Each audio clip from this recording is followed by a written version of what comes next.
অনেকের বাথরুমের লাইন, পানির লাইন সব এই ক্যানেলের সঙ্গে যুক্ত করেছে। বন্ধ কারণে তো লোকজন এদিক দিয়ে যাতায়াত করতে পারে না। তাছাড়া পোশাক পায়খানা এখানে সব কিছু করে। আমাদের দুর্গতি কেউ দেখে না, সবাই আসে এই বলে আর কার্যক্রম হয় না।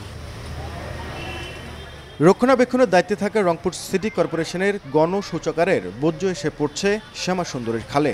এরকম খালের দুই পারে থাকা অসংখ্য ভবনের সুয়ারেস লাইন যুক্ত হয়েছে শ্যামাসুন্দরীর সাথে।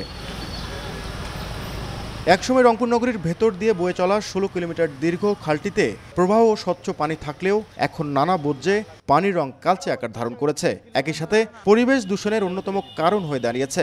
অথচ 1800 শতকে এই খালের জন্ম হয়েছিল পরিবেশ রক্ষায়। খালের বিভিন্ন অংশ দখলে পরিণত হয়েছে নালায়, নিষ্কাশন ব্যবস্থা সংকুচিত হয়ে পড়ায় পানি উপচে ছড়াচ্ছে রোগ জীবাণু।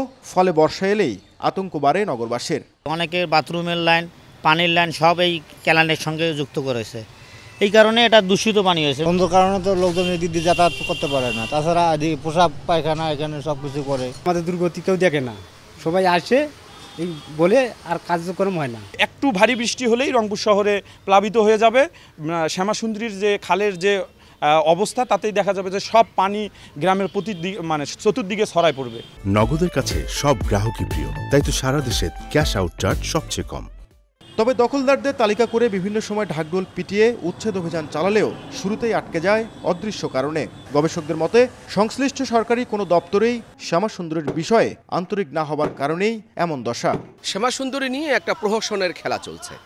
শ্যামাসুন্দরী নিয়ে কেউই কার্যকর কোনো পদক্ষেপ গ্রহণ করছে না। সিটি কর্পোরেশন বলেন, জেলা প্রশাসন বলেন, ভূমি মন্ত্রণালয় বলেন, পরিবেশ অধিদপ্তর বলেন, সবাই মিলে এটা সর্বনাশ করছে।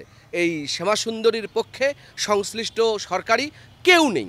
পৌরসভা থাকাকালীন সময়ে রংপুর শ্যামাসুন্দরী খাল সংস্কারে একটি প্রকল্প নেওয়া হয়েছিল 25 কোটি টাকা ব্যয়ে। যদিও সেই প্রকল্প নিয়ে রয়েছে অসংখ্য অনিয়মের অভিযোগ। আর সিটি কর্পোরেশন গঠনের দীর্ঘ সময় পেরিয়ে গেলেও শ্যামাসুন্দরী সংস্কার আটকে আছে উদ্যোগ এবং সমীক্ষাতেই। যদিও বর্তমান মেয়র বলছেন শ্যামাসুন্দরী সংস্কারে নতুন একটি প্রকল্প নেওয়া হচ্ছে, তবে সেটি কবে নাগাদ বাস্তবায়ন হবে সেটি বলা যায় একরকম অনিশ্চিত। এটা একটা ক্রিটিক্যাল প্রজেক্ট, হ্যাঁ, যার কারণে শহর তো এখন বাড়তেছে। কেউ 1 ফিট জায়গা কেউ ছাড়ে না, তার ব্যক্তিগত 1 ফিট ছাড়ে না। যে সে জায়গায় যদি আমাকে 15 ফিট জায়গা অ্যাকোয়ার করতে হয়, তাহলে সেই জায়গার আমাকে কম্পেনসেশন দিয়ে, তাকে টাকা দিয়ে, বিল্ডিংয়ের ক্ষতিপূরণ দিয়ে কিন্তু আমাকে এই কাজটা করতে হবে। এই জন্য কাজটা, এই ডিপিপিটা একটু ক্রিটিক্যাল। আমরা অনেক দূর আগায় গেছি। চলতি বছরের 11 মে শ্যামাসুন্দরীর 5 কিলোমিটার অংশ পরিষ্কার পরিচ্ছন্ন করে স্বেচ্ছাসেবী যুব সংগঠন বিডি ক্লিন। তবে মাস দুয়েকের মাথায় আবারও পরিণত হয়েছে আবর্জনার ভাগাড়ে। নাজমুল ইসলাম নিশাত, সময় সংবাদ, রংপুর।